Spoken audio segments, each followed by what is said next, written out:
السلام علیکم خواتین و حضرات، آج ہم میر تقی میر کی ایک غزل لے کر آپ کی خدمت میں حاضر ہوئے ہیں۔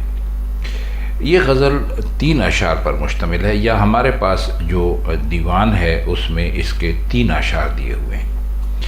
بہرحال ہم اس غزل کی تشریح تو نہیں کرنا چاہ رہے تھے، مطلب اس کو آسان کر کے آپ کی خدمت میں پیش کرنا نہیں چاہ رہے تھے، فی الحال نہیں چاہ رہے تھے، لیکن ہمارے بہت سارے دوستوں نے فرمائش کی کہ آپ اس غزل کے بارے میں بھی ضرور بات کیجئے، تو ہم یہ غزل لے کر آپ کی خدمت میں حاضر ہو گئے ہیں۔ غزل کوئی خاص اتنی مشکل نہیں ہے، اور نہ بہت زیادہ اس کے اندر کوئی جو میر کا ایک خاص انداز ہے اور خاص فلسفہ ہے وہ بیان کیا گیا ہے۔ اس میں کچھ مشکل الفاظ بہت ہی کم ہیں، لیکن جو ہمارے دوست اردو کے لحاظ سے ذرا کمزور ہیں وہ نہیں سمجھ پاتے، اور ہندی بولنے والے ہمارے دوست ہیں تو ان کے لیے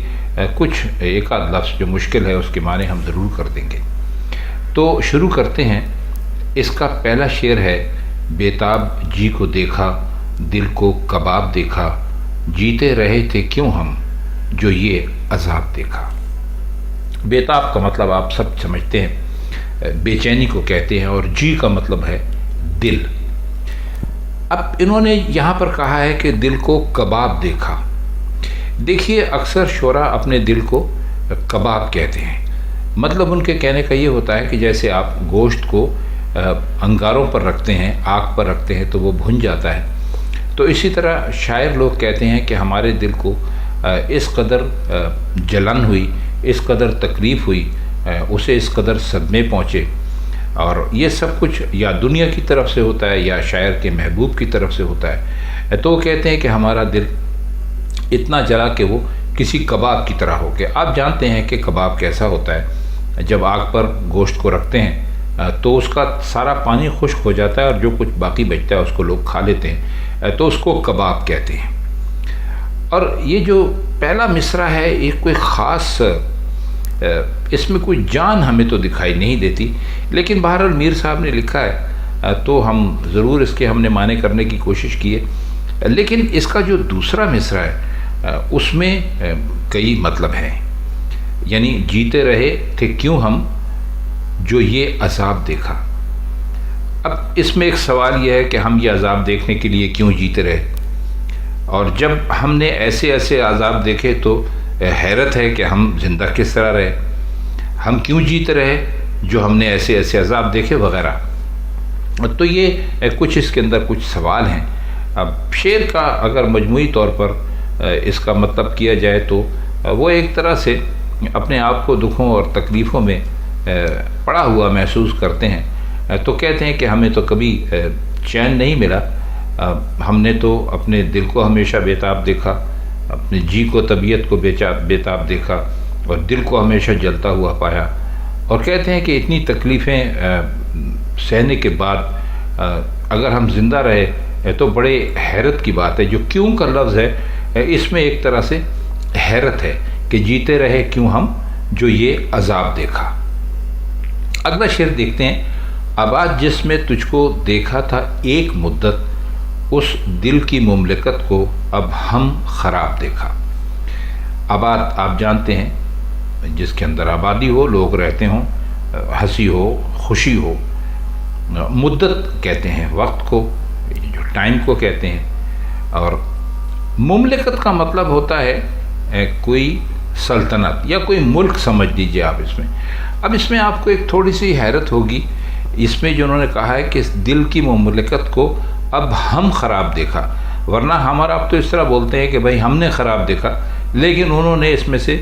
نے اڑا دیا ہے، اور وہ کہتے ہیں کہ اس دل کی مملکت کو اب ہم خراب دیکھا۔ تو یہ شعری ضرورت کی وجہ سے انہوں نے ایسا کر دیا ہے۔ خراب دیکھا کا مطلب یہ ہے کہ برباد دیکھا،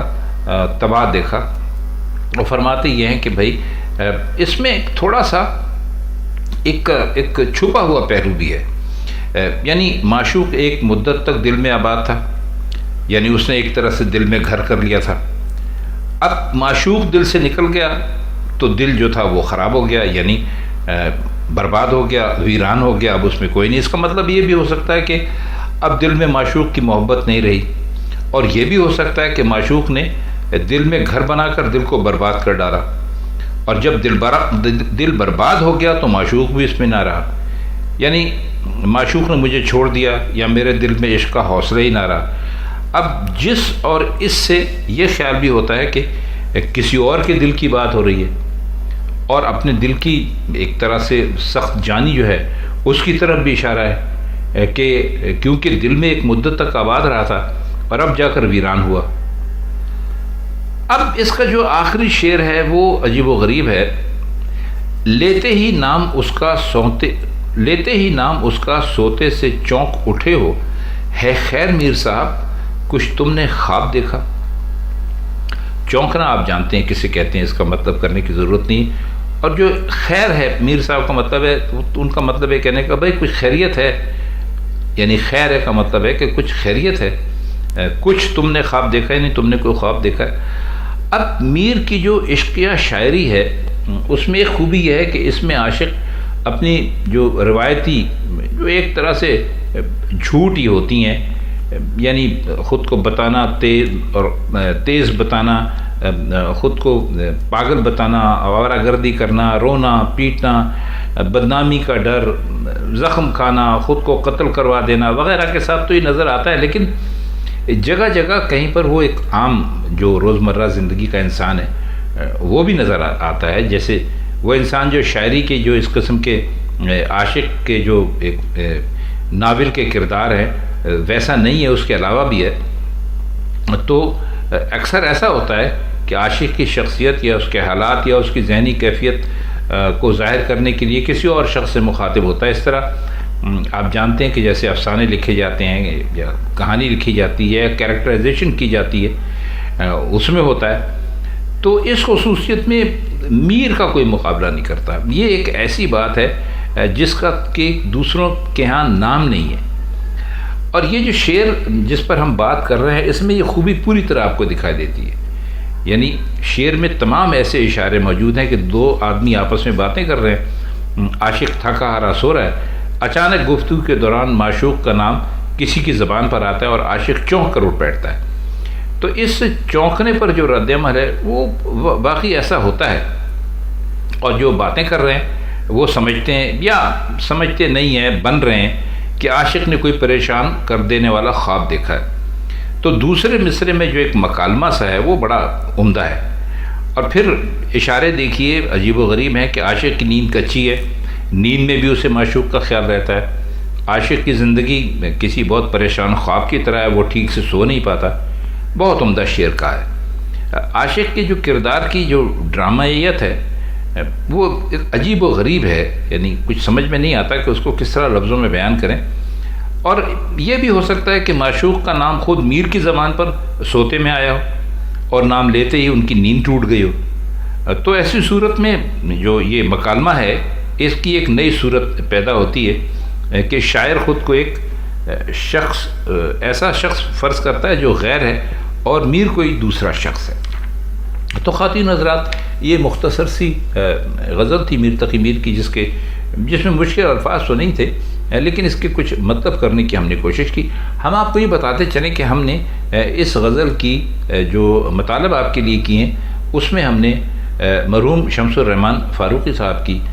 کتاب سے اور ان کی ہوئی تشریح سے بھی مدد لی ہے۔ تو آج کے لیے بس اتنا ہی، آپ سے انشاءاللہ میر یا غالب کی کسی اور غزل کے ساتھ پھر کسی اور محفل میں ملاقات ہوگی۔ تب تک کے لیے ہم چاہتے ہیں آپ سے اجازت۔ خدا حافظ۔